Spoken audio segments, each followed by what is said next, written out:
Selamat pagi Bapak Ibu yang terhormat. Pagi.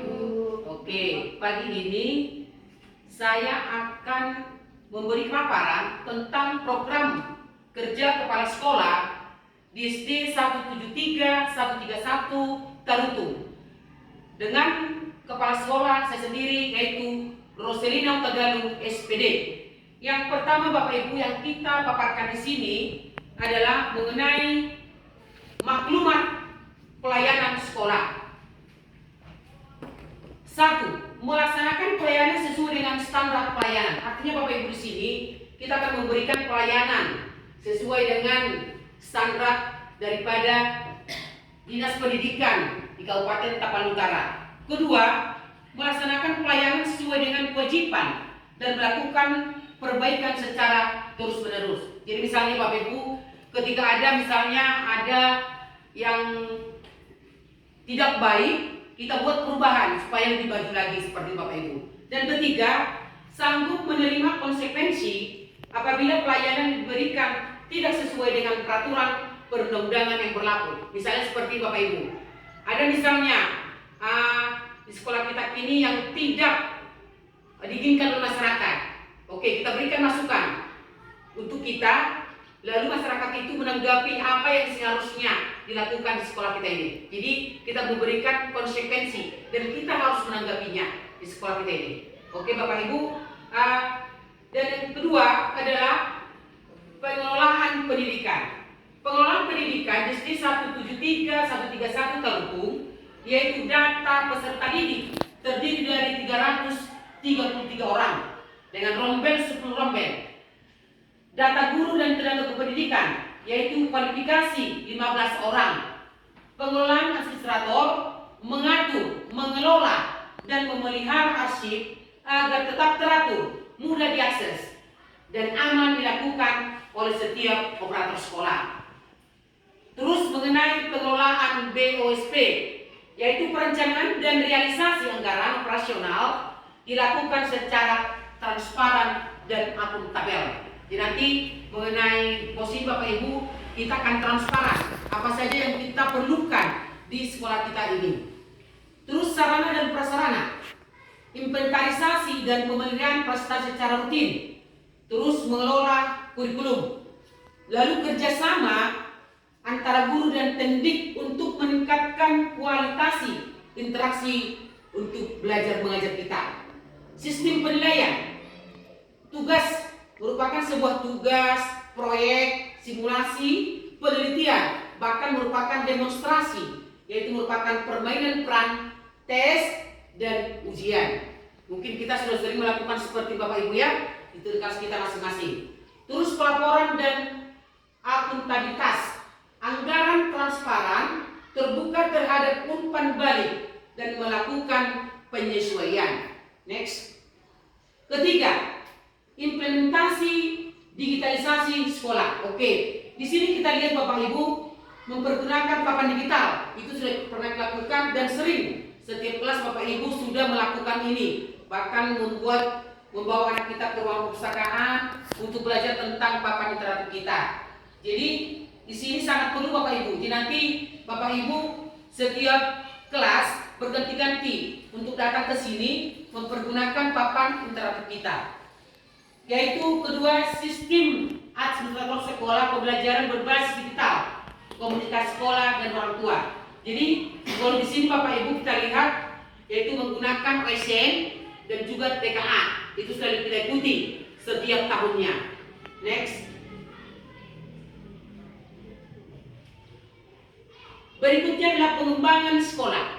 Pengembangan sekolah merupakan peningkatan instruktur gedung dan ruang belajar. Jadi semakin banyak ruangan kita, mungkin semakin banyak murid yang kita tampung di sini.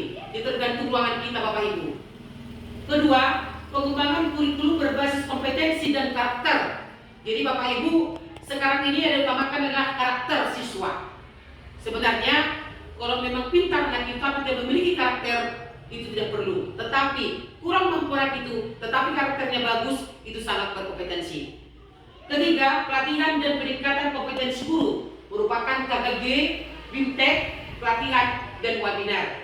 Keempat, pengadaan sarana dan prasarana pembelajaran kelima, pengembangan lingkungan sekolah yang kondusif dan asri. Ini Bapak Bupati kita selalu menganjurkan supaya di setiap sekolah diberikan yaitu tanaman-tanaman hijau, seperti memberikan itu tanaman pucuk perak dan sebagainya.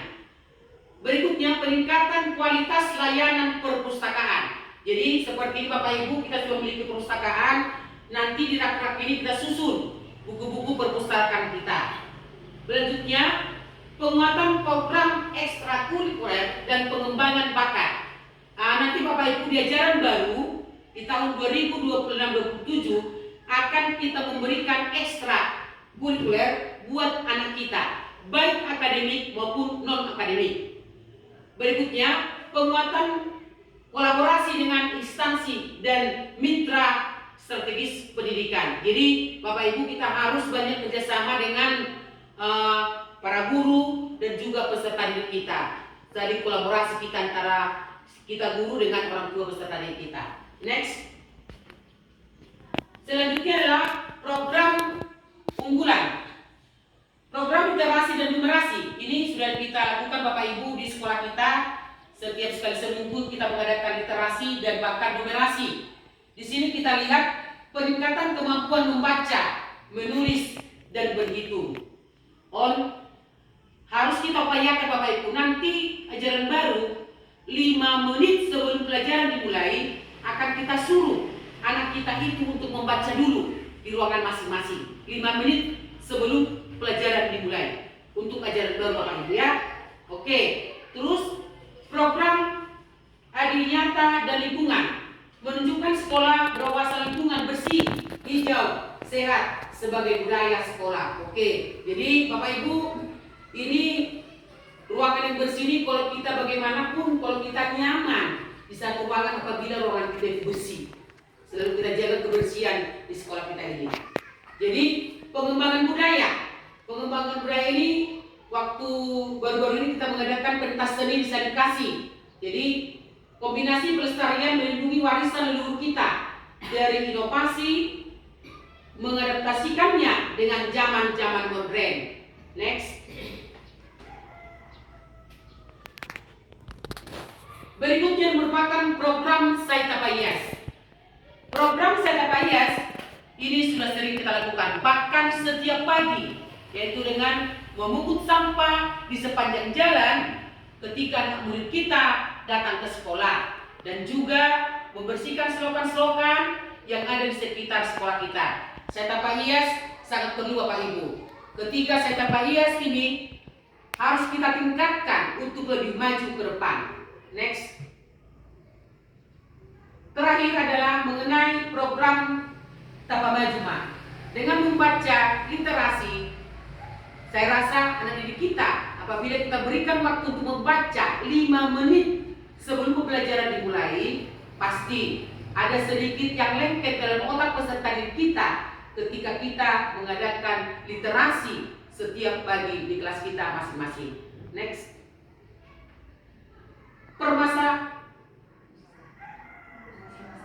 Permasalahan dan solusi. Oke, di sini Bapak Ibu ada keterbatasan infrastruktur sekolah yang menjadi peningkatan dan inovasi pasca sekolah. Berarti kalau misalnya keterbatasan ruangan misalnya, sementara ini merupakan sekolah kita merupakan sebuah pemukiman yang padat sehingga penduduknya banyak. Jadi harus kita meningkatkan atau renovasi fasilitas sekolah. Kedua, masalah kehadiran peserta didik. Ini merupakan kendala besar bagi kita, yaitu merupakan masalah anak didik yang tidak hadir tanpa pemberitahuan kepada guru, bahkan kepada kepala sekolah. Program keterlibatan dan motivasi siswa. Jadi Bapak Ibu, kita harus interaksi antara guru dengan murid supaya kerjasama yang baik. Berikutnya, kurangnya fasilitas pembelajaran digital. Jadi Bapak Ibu, ini memang di setiap sekolah masih kurang yaitu fasilitas pembelajaran digitalnya. Karena itu Bapak Ibu, saya yakin dan percaya Bapak Ibu di sini yang sudah sertifikasi memiliki kurasa laptop masing-masing, yaitu pengadaan perangkat dan plafon digital. Rendahnya keterlibatan orang tua siswa. Oh, ini yang menjadi kendala dilema bagi kita. di mana dikatakan rendahnya keterlibatan orang tua dan siswa. Ketika kita undang orang tua itu datang ke sekolah mengenai rapat kerja, bahkan tidak pernah datang. Tetapi apabila ada bantuan-bantuan yang sering diberitahu oleh orang tua, diberitahu guru ataupun kepala sekolah, mereka cepat datang. Jadi untuk ke depan kita yakin bahwa rendahnya keterlibatan orang tua ini akan menjadi penguatan untuk komunikasi sekolah dan keluarga. Next. Evaluasi dan capaian kerja kepala sekolah.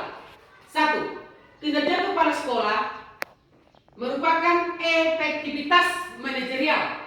Kedua, pengembangan sekolah. Ketiga, kepemimpinan pembelajaran dan pengelolaan sumber daya. Kinerja guru memenuhi sarana kinerja pegawai atau diperkatakan sebagai SKP. Berarti nanti Bapak Ibu di SKP lah nilai Bapak Ibu yang dituangkan oleh kepala sekolah. Berikutnya, observasi praktik pembelajaran. Dan ketiga, pengembangan kompetensi. Jadi Bapak Ibu, ketika Bapak Ibu memiliki kompetensi yang sangat-sangat dibutuhkan bagi siswa, mari kita Bapak Ibu tingkatkan sehingga di sekolah kita nanti ini akan terciptanya pembelajaran yang menyenangkan. Ketiga, pengembangan kompetensi. Terus capaian siswa. Capaian siswa di sini adalah beriman dan berakhlak. Bapak Ibu, seorang didik peserta didik itu adalah pertama sekali beriman dan berakhlak. Kedua, berkarakter mulia. Ketiga, kemampuan akademik dan non-akademik. Jadi Bapak Ibu bukan hanya prestasi dari belajar, tetapi misalnya mereka bakatnya misalnya main voli, sepak bola, atau yang lain, mari kita tingkatkan Bapak Ibu. Bahkan bernyanyi ataupun main karatung apa saja, mari kita tingkatkan Bapak Ibu. Terus pengembangan minat dan bakat. Jadi untuk ajaran baru Bapak Ibu, mari kita tingkatkan minatnya. Minat peserta didik, misalnya dia suka nyanyi, oke, mari kita buat ekstra untuk bernyanyi mereka. Kita buat pelatihan-pelatihan tentang itu. Berikutnya adalah kemampuan kepemimpinannya. Next. Oke. Apapun yang saya lakukan di situ Bapak Ibu merupakan rencana program kepala sekolah, adalah merupakan rencana tindak lanjut untuk kedepannya. 1. Peningkatan instruktur digital pembelajaran di seluruh kelas. Jadi nanti Bapak Ibu kiranya pakai fokus kita di kelas kita masing-masing untuk memberikan pembelajaran yang memadai. Kedua, pengadaan perangkat teknologi dan koneksi internet yang memadai. Ketiga, penguatan program pelatihan dan pengembangan kompetensi guru. Keempat, peningkatan kualifikasi tenaga kepemimpinan secara berkelanjutan. 5. Perluasan program unggulan sekolah ke lebih banyak peserta didik. 6. Mengembangkan program Saita Payas dan Apa Maju. Ketujuh, penanganan tantangan infrastruktur dan fasilitas sekolah. Dan kedelapan adalah peningkatan keterlibatan orang tua dan komunitas dalam pendidikan. Next. Oke, terima kasih. Hanya itulah yang bisa sampaikan Bapak Ibu untuk sekolah kita kiranya ke depan bisa berkembang, bisa maju lebih baik lagi. Oke, terima kasih. Kabupaten Tapanuli Utara, maju, berbudaya, berkelanjutan.